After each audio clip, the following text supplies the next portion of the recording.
Ladies and gentlemen, good evening and welcome to the Civic Center here in Pensacola, Florida, where tonight Square Ring Incorporated, along with your undisputed, undefeated king of beers, Budweiser, this Bud's for you, present 12 rounds of boxing for the Super Middleweight Championship of the World.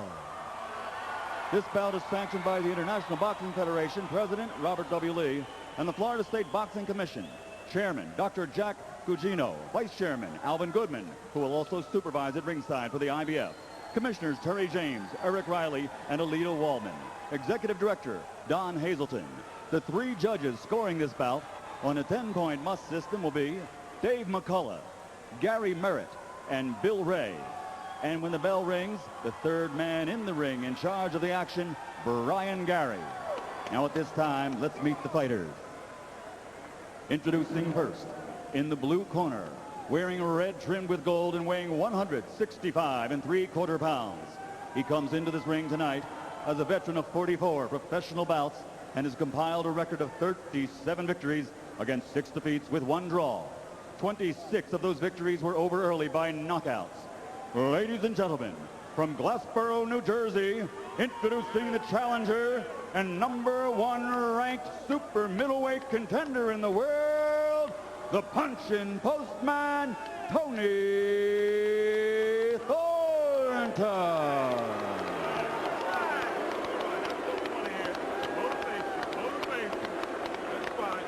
And his opponent across the ring in the red corner, wearing aqua and weighing in at 167 1/2 pounds. In 1988, he was voted the Olympic Games most outstanding boxer. He captured a silver medal, and since turning professional, he has 2 world title belts and a perfect record of 29-0. His punching power has earned him 25 knockouts, 15 KOs in 3 rounds or less, 6 KOs in the very first round, and he is considered by many to be, pound for pound, the best fighter in the world today. Ladies and gentlemen, from Pensacola, Florida, presenting the undefeated super middleweight champion of the world, Roy Jones Jr.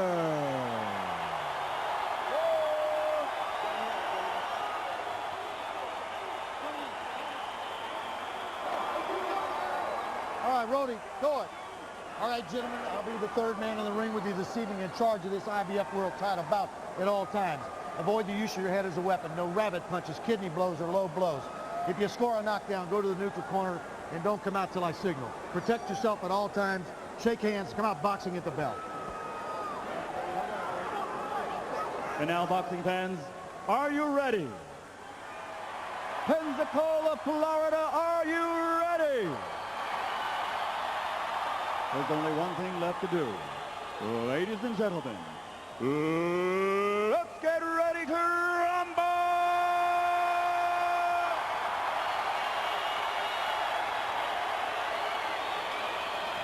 You said, Jim, that Thornton was a very honest, straightforward man, and he is. And when we asked him, well, how do you beat a Roy Jones? He said, you tell me. Well, now he's got to tell us. He said very candidly in a pre-fight press briefing, it would be bogus to say I can outbox the guy. How do you outbox him?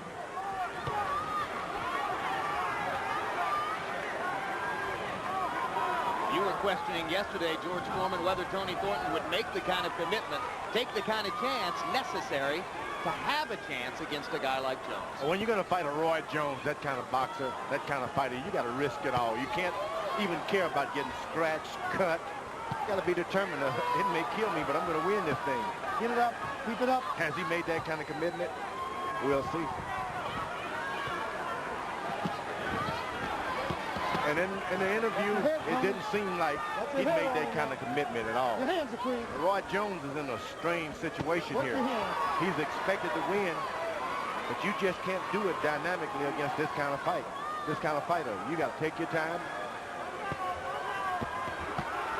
When Jones fought against Antoine Bird here in March, he suspected he might have a shot at the first round knockout, and he delivered it. We asked him if he would try for the same thing here tonight. He said, no chance. This isn't the kind of guy you would do that against. This is probably the most solid fighter Roy Jones been in again. Not the best, but he's solid. Since James Toney or including James Toney? Including James Toney.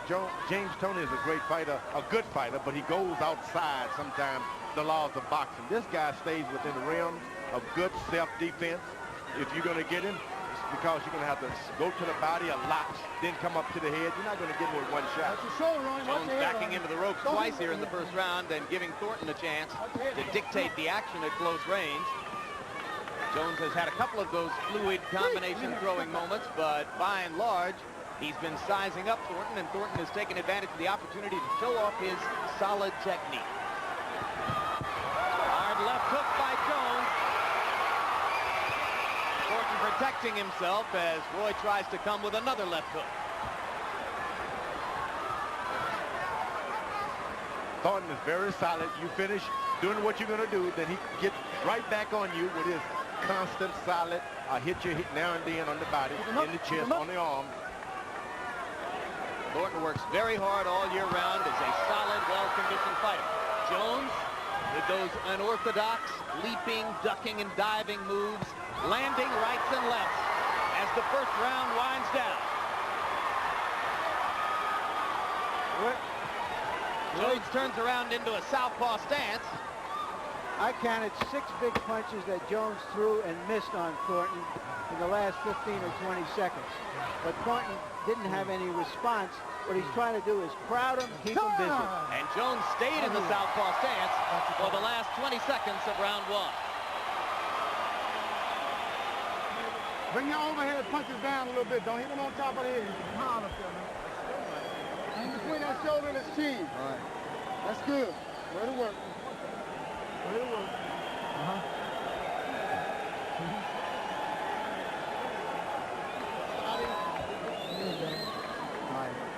Good? Okay, here you go. Lip, and you want to hit it, right? Don't go over top too much. Okay. Make him throw it. See what I meant about those wide hooks that he throws? Bang, bang, bang, bang. One right behind the other, but they're wide. 2 out of every 3 is a slap. 1 may be hard. Right? Go ahead and pull. We're good to go. His left eye got a little pocket in it. Roy Jones is the hardest kind of fighter to fight because he's hard to hit and he hits hard.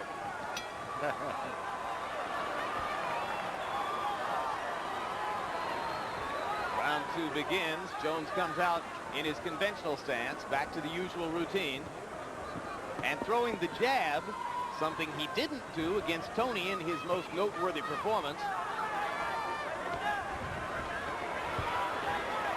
Where most boxers practice and go out and do what they practice, sometimes their hands just automatically go. Roy Jones will not do anything unless he sees it. That makes him hard to hit because after he throws that punch, he's looking at your shoulder to make sure he's not going to get hit back. And he has enormous confidence in his own intelligence. Roy is pretty convinced that he sees everything well in the ring and can think of what to do next. He doesn't look for answers. He thinks he has them. Step back, got you. Action slowing a little bit in round 2 as Thornton is reluctant to throw punches here. Roy Jones is smart. He's starting to land some body punches too. Normally you won't see that in a good boxer, where he goes down to the body just in case I'm around here 12 rounds. I'm going to take some of this energy away from this guy. This is more than a minute of conventional boxing for Jones, working behind the jab, and Thornton might not have thought he'd see it. Now Roy getting fancy as he polo punches with the right hand. Thornton not quick enough to stop Jones's combinations, and now Thornton moves forward and momentarily stops Jones from punching by throwing his own. Jones may get hurt, but he never loses focus. He stays focused, stays in the old orthodox stance. Why? Because you can only clown so much. Oh! Low blow by Jones. Referee Brian Gary steps in and says, get him up. All right, that's it. Keep it up.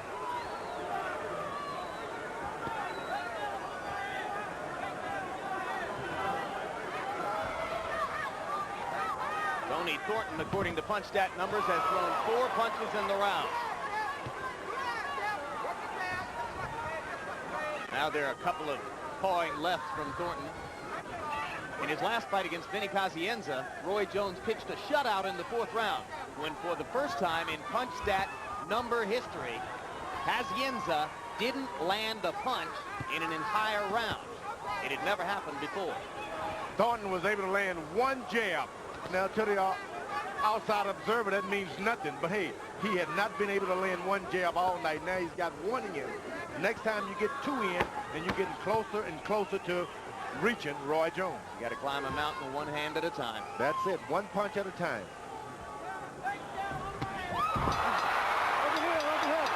It was before the bell. It was before the bell. Thornton gets up easily All right, Tony? to beat the 8 count. And now that's the end of round number 3. It cannot be saved by the bell. The He was round saved ended. because he got up at the count of 8. Yeah, the round ended. You're all right. The round ended. They gave him the count after the bell. The round ended. You all right? Put it down. Put it down. A leaping left hand Pulling out with the whole put Thornton down. And let us remind you, he has never been knocked out. I hope you're pulling back from it. You know better than that. Okay? You're pulling. Here it is. Reflexes and power like this are rare to see. It's like seeing a combination ballet dancer and bouncer. What a punch. He puts no body into his punches either. All fist, like hands of stone. But his shoulder gets into it. There's something No, unique. it's all fist. He's got a hard he's got a good forearm there. Something. There's nothing in that but Number 3. fist power. Do it. Well, let's face it, he's unbelievably strong for 168 pounds. There's growing discussion about whether he can someday fight heavyweights. Unbelievably strong is a good word. Come on now. Keep him up. Come on. Let's go. Jones in that round, 31 of 84, 37%. Thornton landed 5 of 18 punches in round 3. Or round 2, I should say. Thornton in trouble. Can't punch back. Come on, Tony. Gotta fire. Gotta fire, Tony. Gotta fire. That's it. That's it. That's it. That'll do it. Okay. All right, brother. Too much. His shoulder hurt. Too much. The referee did him a good favor. Thornton pointed to his left shoulder. He's had problems with his left arm in the past. Apparently he threw it out. Roy Jones utterly destroying an opponent who had never previously been knocked out in a 44-fight professional career. And that looked like about a 44 punch combination in that last 10 or 12 seconds. He was looking at every punch he threw. That's fantastic. Fantastic, because generally guys panic and start lunging forward. This guy kept looking and watching what he was doing. Another memorable performance. The 30th win in a row, the 26th knockout for the man many regard as the best there is. Well, in one sense, really, his only opponent right now is Pernell Whitaker in the pound-for-the-pound battle, and he has been winning more spectacularly in his recent fights. If he steps up to the heavyweight, we better get another appointment. Couldn't fire. All right. Well, what do you think, George? Will he someday fight against heavyweights? I mean, he's talking about it. Not against guys like you. He admits that he could never go against somebody like you who would have a functional 30, 40, 50-pound weight advantage. But he's talking about maybe Tyson. Yeah, he's got the same thing Tyson has going from quickness, speed, and power. He puts on another, 45, 50 pounds of muscle. I wouldn't want him. Everybody else better watch out. Well, actually, who do you want? But then again, that's another discussion. This guy beat a good fighter tonight, a good solid fighter. Excellent. Yeah, a guy who wasn't going to give anything away. Right now, let's go up to ring announcer Michael Buffer for the official particulars. Ladies and gentlemen, referee Brian Gary calls a halt to the bout. The official time, 2 minutes. Pardon me, 45 seconds. That's 45 seconds of round number 3 the winner, victory number 30. He is still the undefeated super middleweight champion.